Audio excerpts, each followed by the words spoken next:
Cari confratelli, consorelle, cari amici, cari benefattori, benefattrici di questo bel carisma salesiano che abbiamo ricevuto di Don Bosco. Saluto a tutti voi da qui, da Valdocco. A pochi giorni prima della inaugurazione della Casa Don Bosco che ci aspetta di nuovo a tutti per mostrare come da Valdocco è arrivato questo bellissimo carisma a tutto il mondo. Per oggi non voglio parlare di questo, ma invece voglio fare realtà una indicazione che Don Bosco ci diceva sempre. Si deve fare conoscere il bene che si fa. E questo è quello che io voglio oggi trasmettere. Dire un grazie per tutto il bene che abbiamo fatto insieme fino ad oggi in questa pandemia del Covid. Mesi fa abbiamo fatto una chiamata dicendo possiamo fare qualche cosa insieme, possiamo aiutarci tutti.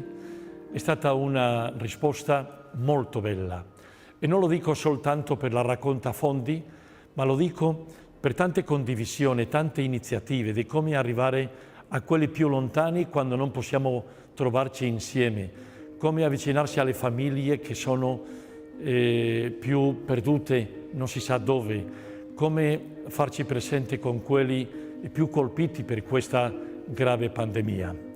Posso dirvi che fino ad oggi abbiamo ricevuto 7.900.000 euro e abbiamo fatto la distribuzione di questo denaro in risposta a 143 progetti venuti da 62 parti del mondo, 62 province del mondo salesiano, che ha fatto arrivare a tanti della famiglia salesiana in tanti posti questo aiuto.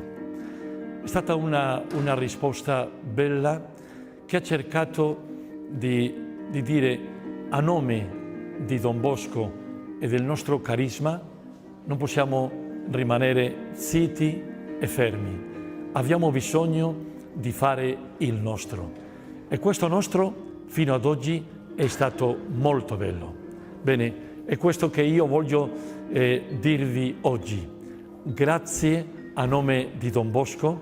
Dobbiamo continuare a fare il bene, però dobbiamo fare conoscere il bene che si fa. A volte le persone che stanno in qualsiasi parte del mondo che credono che poco possono fare, di fatto servono tantissimo a questa comunione, condivisione e questa opportunità che permette salvare delle vite e cambiare tante volte la vita della gente e di quelli più bisognosi. A nome di Don Bosco, oggi grazie perché dobbiamo fare conoscere il bene che si fa. Tante grazie.